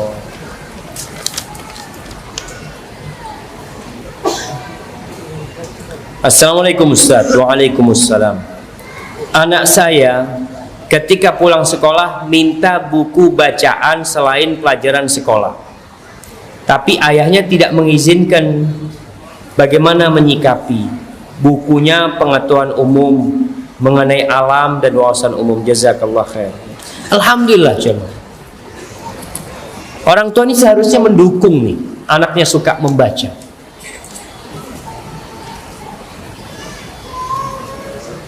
Kita ini waktu jadi mahasiswa males kalau disuruh ngulangin bacaan yang di kelas. Namanya pelajaran fikih. Kita tadi belajar fikih sholat. Ana rasakan ketika ana harus ngulangin fikih dengan buku yang sama, capek. Tapi kalau kita buka fikih dengan buku yang lainnya, Masya Allah, itu akan memperkaya ilmu kita. Makanya anak-anak kita ketika suka bacaan umum, nggak apa-apa. Kita arahkan kepada yang positif. Tinggal pilihkan buku apa buat dia. Mamanya anak ini suka pertanian, ya udah kita kasih bacaan buku pertanian. Dia suka binatang-binatang, kita kasih bacaan seperti itu. Karena itu mengasah kemampuan anak untuk membaca dan menyerap apa yang dia baca. Sehingga pelajaran di sekolah insya Allah dia bisa membacanya. Paling tidak dikasih buku-buku sebagai pilihan dia untuk membaca ketika dia pulang ke rumah. Dan orang tua, kalau bapaknya sibuk, tolong sampaikan kepada ibunya, Dek, tolong temenin anak-anak untuk membaca di rumah ya. Kadang-kala bapaknya yang bacain atau ibunya yang bacain. Masya Allah. Itu insya Allah akan memotivasi anak untuk cinta membaca. Dan kita tahu ayat yang pertama turun kepada Nabi Muhammad SAW itu apa? Iqra. Antum lihat dalam satu hari berapa kali antum membaca hal-hal yang positif. Kebanyakan hal yang kita baca itu rata-rata omong kosong, kiriman di grup ya, ketawa-ketawa ini itu macam-macam.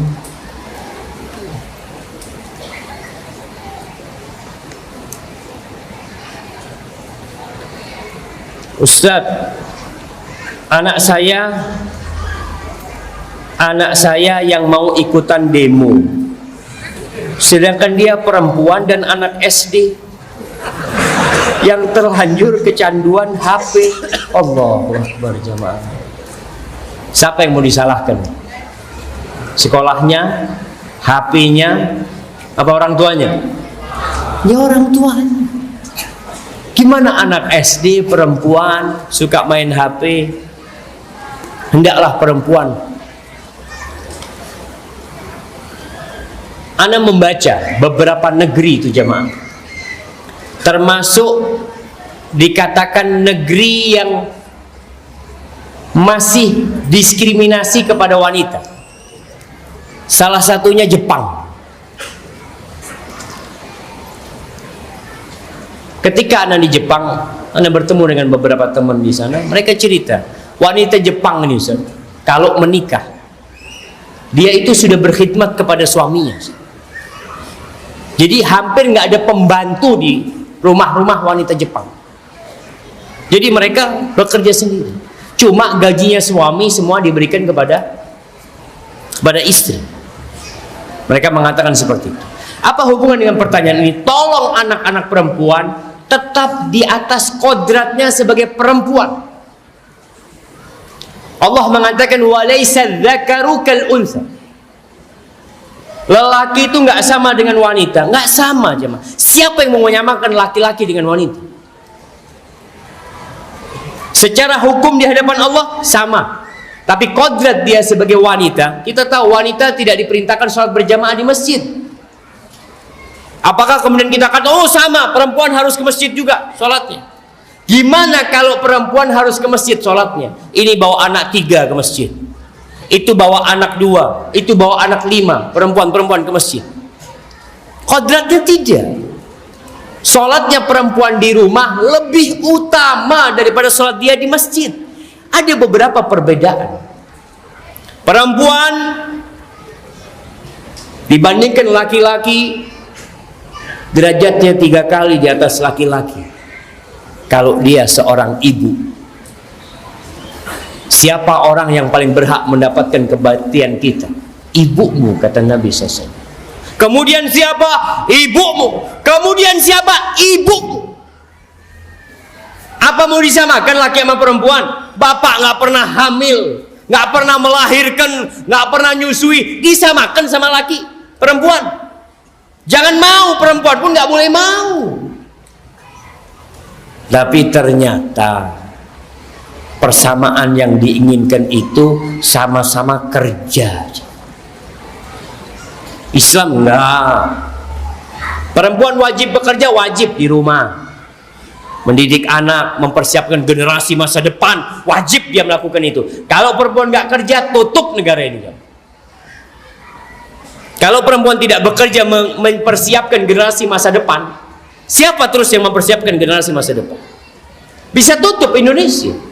Kalau semua perempuan kerja di jalan, kerja di luar, bikin anak, kemudian anaknya ditinggal di rumah. Saya mau kerja, mas. Suaminya, iya saya mau kerja juga. Ya sudah, tinggal di sini, nanti ketemu jam 4 sama anaknya. Mati tuh anaknya. Antum akan cari babysitter. Babysitter tuh laki apa perempuan? Katanya persamaan laki perempuan. Babysitter cari yang laki. Gantian. Maka tolong kembalikan kepada kodratnya. Allah yang kesian. Anda masuk ke hotel, lihat kartunya hotel, ada gambar perempuan. Iklannya tadi ada iklannya salep atau apa, perempuan lagi yang dijual. Semua perempuan dijual. Barakallahu fiik. Assalamualaikum Ustaz. Waalaikumsalam. Bagaimana mengajari istri yang keluarganya jauh dari agama? Mengajari agar istri jujur. Ini kayaknya suami salah cari istri. Nah, antum bertugas sekarang. Antum ngambil seorang wanita yang keluarganya jauh dari agama dan ngelihat seakan-akan istrinya wanita yang tidak jujur. Bagaimana mengajarkan kejujuran? Maka ajarkan kepada mereka tentang Allah yang Maha mengawasi. Sampaikan kepada dia bahwa apapun yang engkau kerjakan itu pasti akan mendapatkan balasan. Sampaikan tentang keutamaan kejujuran. Ya ayyuhalladzina amanu taqullaha wa kunu ma'as-shadiqin. Tumbuhkan keimanan di diri dia kepada Allah dan pahala yang akan didapat, karena itu termasuk yang memotivasi dia untuk jujur. Kemudian kalau perempuan ini tinggal di lingkungan yang tidak jujur, di rumah orang tuanya, maka antum punya tugas untuk hijrah, meninggalkan lingkungan tersebut, pindah, cari tempat yang lebih baik.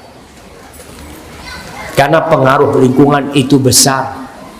Masih ingat dengan orang yang membunuh 99 orang plus 1 orang ahli ibadah. Penyebabnya apa sih? Lingkungan. Maka kata gurunya, engkau kalau mau tobat tinggalkan kampungmu. Engkau tinggal di ardusu, bumi yang rusak, pindah. Alhamdulillah, dengan pindah dia akan jadi baik insyaallah. Assalamualaikum warahmatullahi wabarakatuh. Ustaz, apa boleh ana bersama keluarga nonton bioskop religi? Itu pun ana lakukan 1 bulan sekali. Haibati fillah.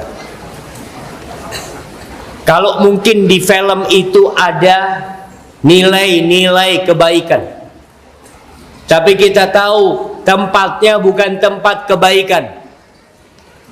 Antum melihat tempat bioskop itu tempat orang baik apa jemaah? Kita tahu tempatnya orang nggak baik. Kemudian nilai-nilai kebaikan yang ada di dalam film tersebut bercampur dengan beberapa hal yang maksiat. Laki-laki sama perempuan bukan mahramnya berduaan. Tuh, artis dan aktor yang ada di dalamnya itu hanya pemain lakon. Hari ini dia disuruh berlakon baik, jadi orang baik di film itu. Kamu jadi ustadz ya? Siap. Syuting jadi ustadz. Nanti film selanjutnya kamu jadi penjahat ya? Siap. Yang penting fulus lah. Berapa kamu berani bayar? Maka usahakan anak kita tidak dibawa ke tempat itu, jamaah. Sekali lagi, kalau ada nilai kebaikan di sana, tapi ada banyak udharot di sana. Antum ajarkan kebaikan kepada anak antum. Iya. Tanpa harus berangkat ke tempat yang seperti itu. Ada banyak sarana dakwah yang aman dari syubhat-syubhat kemungkaran dan kemaksiatan. Lalu kenapa kita masih ke tempat-tempat seperti itu? Sekali lagi ana sampaikan, kalau ada yang berpendapat ada nilai-nilai kebaikan, iya, kita tidak nafikan hal itu. Tapi tempatnya, peran-peran di sana, laki perempuan yang bukan mahramnya akan bermain di sana, bahkan sebagian non muslim berperan muslim dalam film itu. Terserah dia itu. Maka jangan ajarkan kepada anak kita kebohongan dengan menonton yang seperti itu, jemaah. Hadza wallahu a'lam bissawab.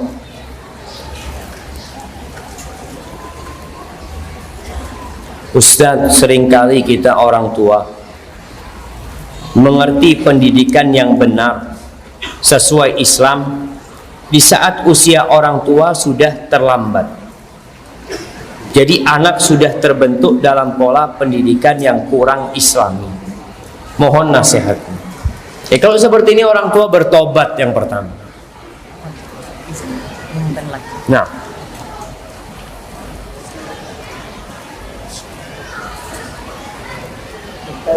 kita lagi diumumkan pada pemilik mobil W1092F hujan warna hitam karena masih belum bergeser.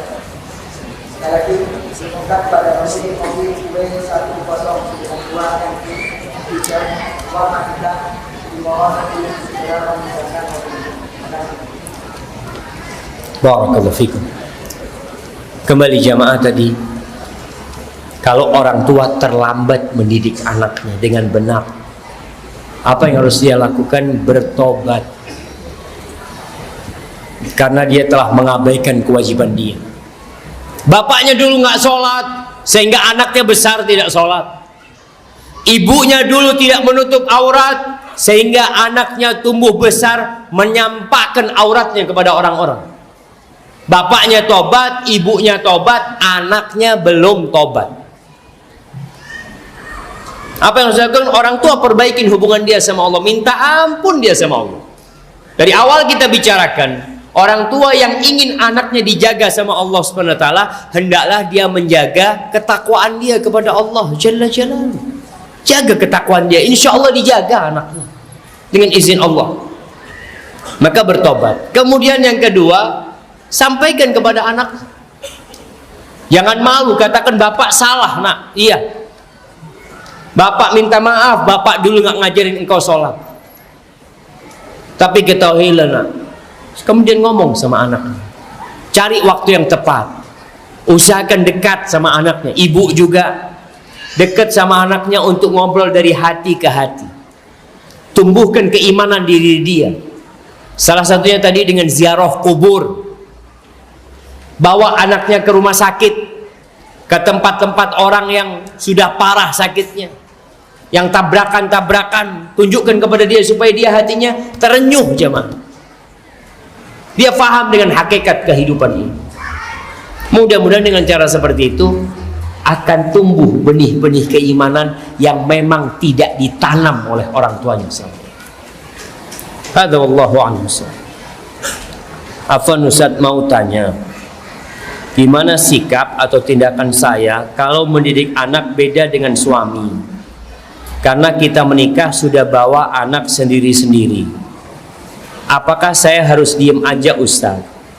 Tapi kalau ada masalah dengan anaknya selalu dilempar ke saya untuk menyelesaikannya. Ahibati fillah, perlu adanya penyamaan visi dan misi. Orang tua nih, apalagi tadi janda sama duda,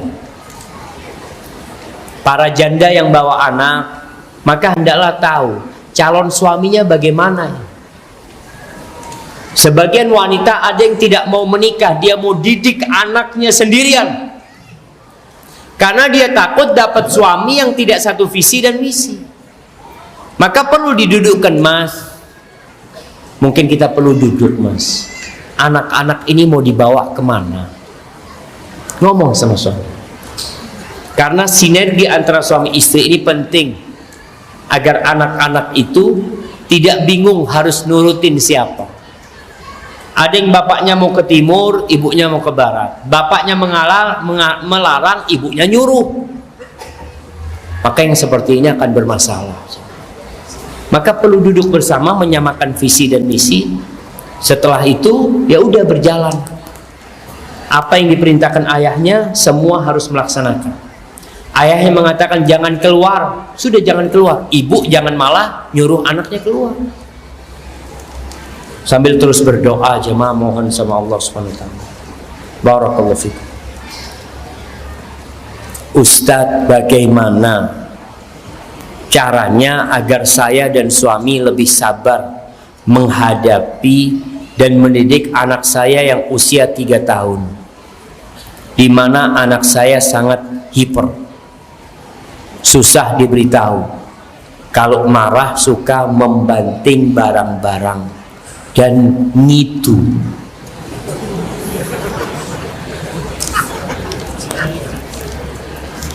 Subhanallah jemaah,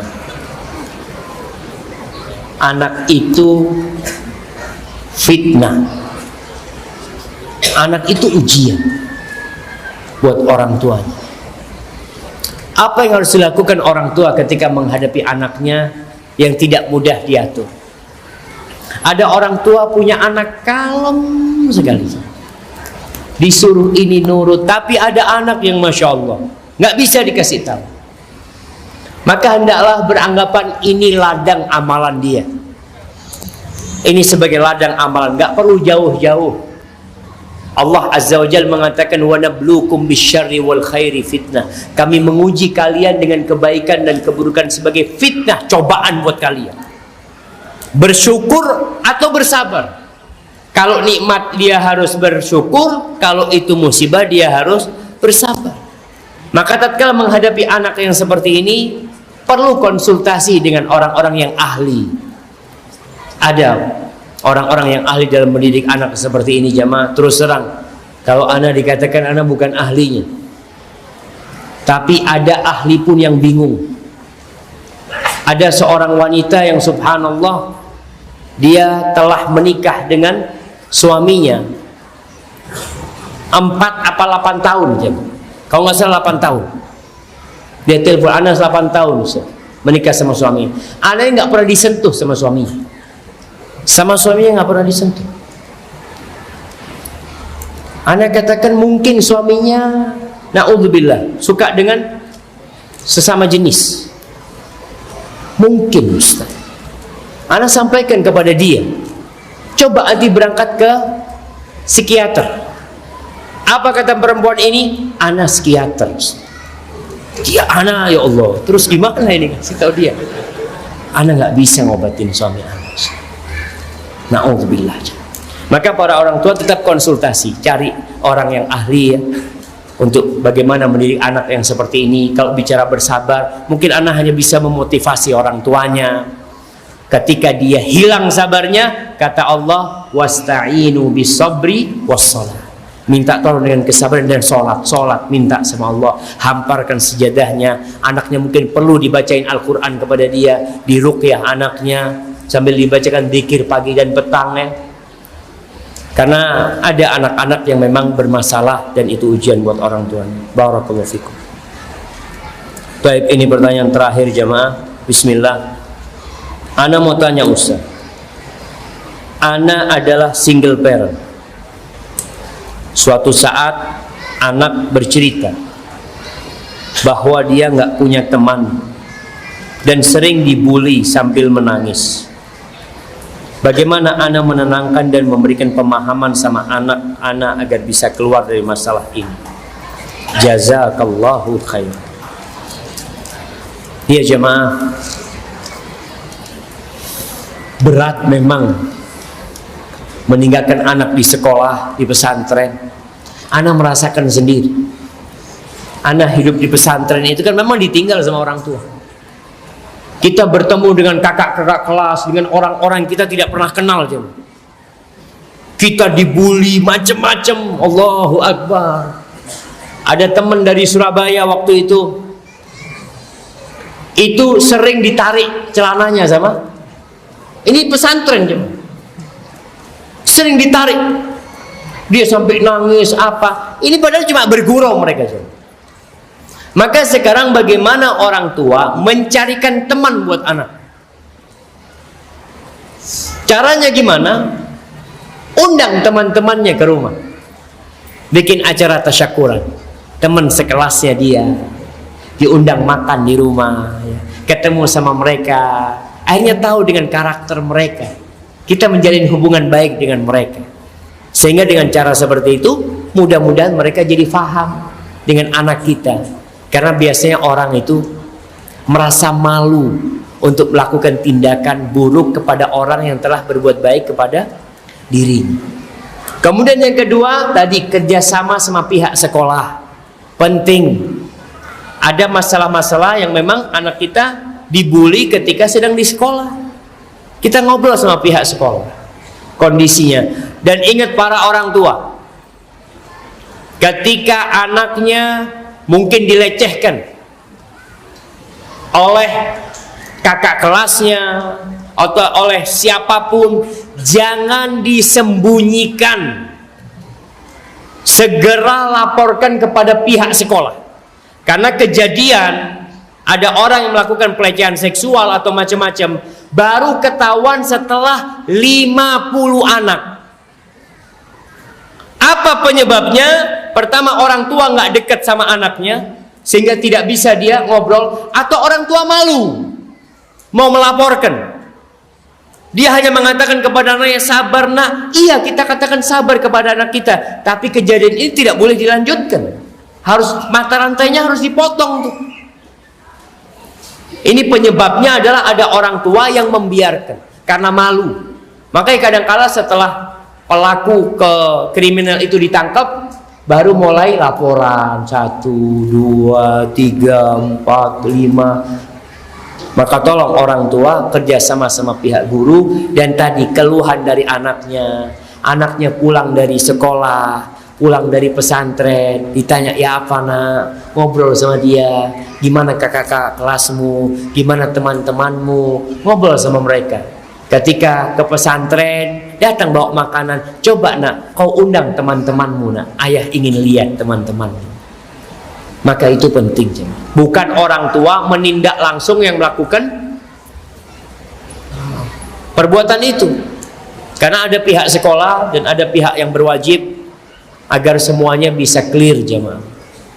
Karena sekarang banyak kejadian-kejadian karena tidak sabaran orang tuanya, akhirnya orang tuanya masuk penjara, anaknya masuk penjara, ribut semua jemaah. Hadza wallahu a'lam bishawab.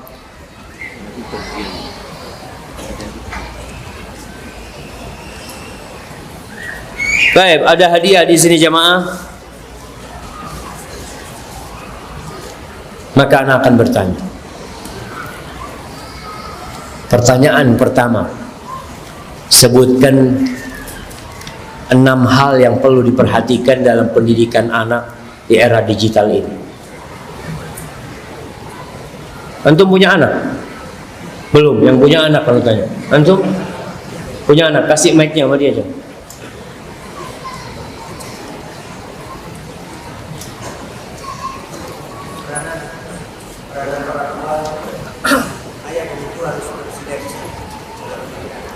Yang pertama, tanggung jawab orang tua. Bapak ibu harus tahu tanggung jawab anak itu, tanggung jawabnya siapa? Orang tua, bukan sekolah. Yang kedua, sinergi, saling tolong menolong orang tua. Kemudian perbanyak ibadah, dengan cara memperbanyak ibadah. Kemudian